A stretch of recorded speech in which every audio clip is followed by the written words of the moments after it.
Christian, Shawn. we're getting ready to dive into your life. Are you nervous? A little bit. A little bit? What are you nervous about?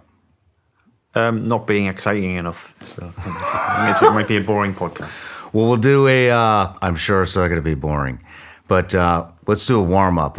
So everybody wants to know what guys like you are carrying to protect yourself. So as a former SAS operator, give us some insight on what you would carry just every day if you were out in town in, let's say, a semi-permissive environment, on the job, not completely kitted up. Yeah, this is going into an area that I'm not happy talking about. Oh man, okay. So we to reword this is what I carry on missions would vary, and it's very it's not prescribed equipment list, so I'm not going to go into it because some people might not want to know what I carry, because I do carry some unusual. I used to carry some unusual items, but as a former SAS operator, then there's levels what I carry and what I'm allowed to carry. But what I always carry in UK, US is a flashlight. I carry a Surefire stiletto, so a super powerful flashlight that I can use, that's durable, that's not going to fail, and potentially I could use it as a weapon if I needed to hit someone, to dazzle someone or whatever. That's the bare minimum is I always carry a flashlight. Mm-hmm. And then in UK, that's kind of the only thing I would carry. Mm-hmm. In moving to the United States, let me ask you this. Let's say you were in Africa working the De Beers contract. Yes. Okay. Helping smuggle diamonds. Yeah. What would you carry on you? Okay. You don't want to make it high profile, so you're not going to be carrying an AR-15 or anything like that. Let's say it's low profile. You're smuggling diamonds for the De Beers family. Yeah. What are you carrying? I'm carrying, as a minimum, a flashlight, something, again, durable, and a multi-use sort of tool. You can use it as a weapon if you need to. I'm carrying a pocket knife, preferably, and I'm a big fan of out the front automatic knives, and failing that, then a folding knife. And then for a weapon system, I'd carry sort of like a mid-sized handgun. I'm not a big fan of compact guns. Again, there's a time and a place depending on what your profile is and the clothes that you wear. You're going to sometimes you may have to, but I'd be carrying like a mid-sized handgun. How many mags?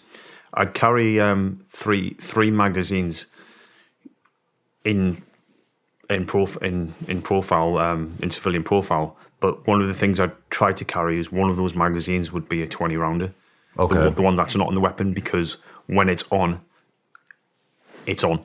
So that was my mindset, or it would be my mindset, is to, I've got whatever, a 17-round magazine, or whatever, and then, so I say 20-round magazine, 26-round magazine. Gotcha. And then, so I've got the 17 rounds, but if it goes noisy, then the first tactical change that I would have to do, if it's a good day, some people might say a good day, some people might say a bad day, depends on your point of view. But if you haven't, I would say a good day, and you have to do a tactical mag change because you're blazing, then it's on, and then you put that large magazine on. That's what I would carry if I could.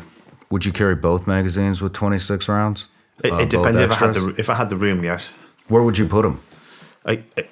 Again, it all comes down to the clothing that I'm wearing. If I can carry them, I would. Mm-hmm. It all goes back to, if all I can carry is a compact firearm with the standard magazines, then that's what I'm going to have to roll with. This is just the ideal scenario. What about medical? If I've got the room, then as a minimum a tourniquet, and ideally a tourniquet, a dressing, and an airway. Communications. Whatever's going on the day. Yeah, phone. From an experience point of view, as I always Whenever I can charge my phone, I'll charge it. So if I get home, I'll put my mobile device on charge, because you never know when you're going to have to run out that door. And whether it doesn't have to be anything like an international incident. It just could be a family emergency. But you never know when you're going to run out that door, and that mobile phone is your life support link.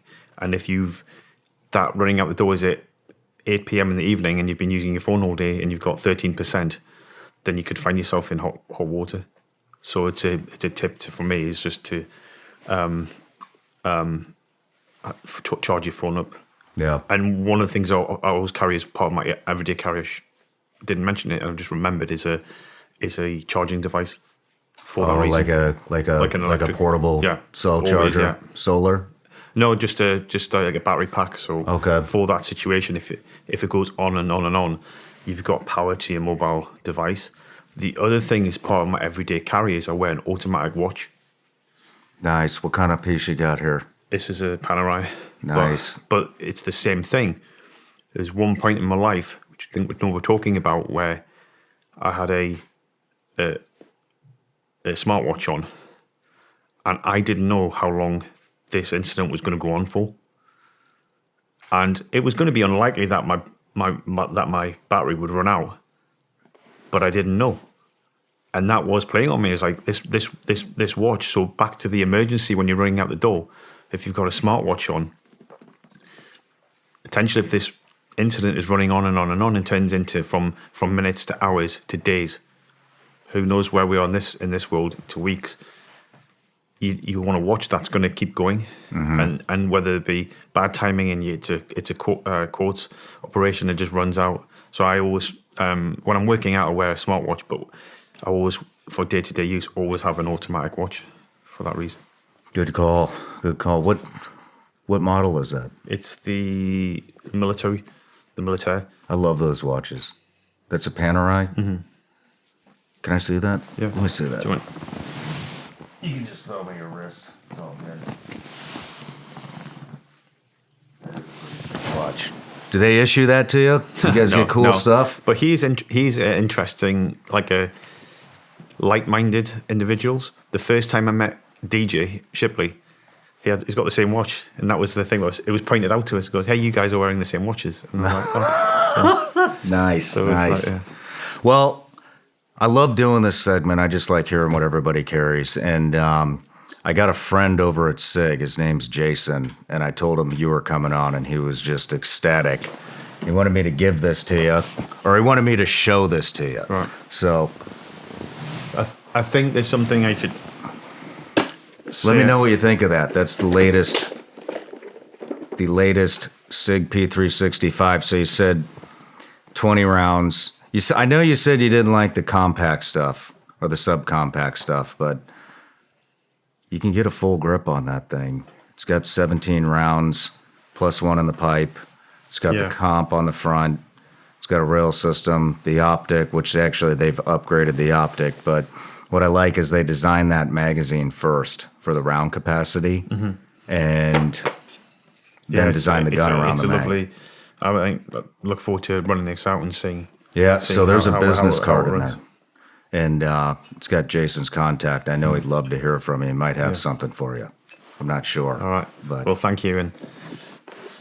But last question.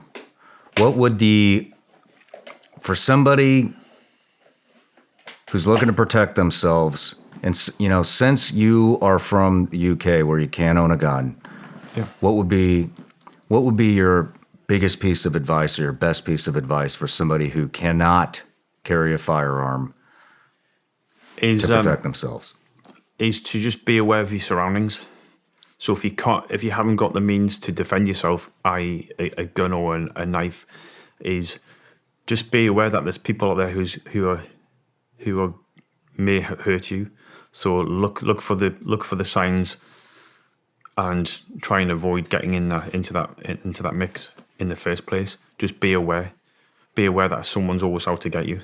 Yeah, kind of thing. And as a side note, it's a good indication of gun gun ownership in the United Kingdom wasn't very big. It was a niche like sporting activity, and then they got rid of guns. But it's still a good lesson for people of the United States of America that remember that any rights that you give up, you're never going to get them back. I'm glad you just said that. I am very glad you just said that. Unfortunately, I don't think most people understand it, but even though it's right out there in the open, but I appreciate that. Well, Christian, I thank you for giving us some insight into your mindset and what you carry, and let's get into the interview. Okay. Hey everybody, I'm Shawn Ryan. Click here to subscribe to the Shawn Ryan Show YouTube channel for the hottest and most compelling interviews that you will not see anywhere else. I've also made a playlist of all the previous SRS episodes so they're easy to find. You can find that right here.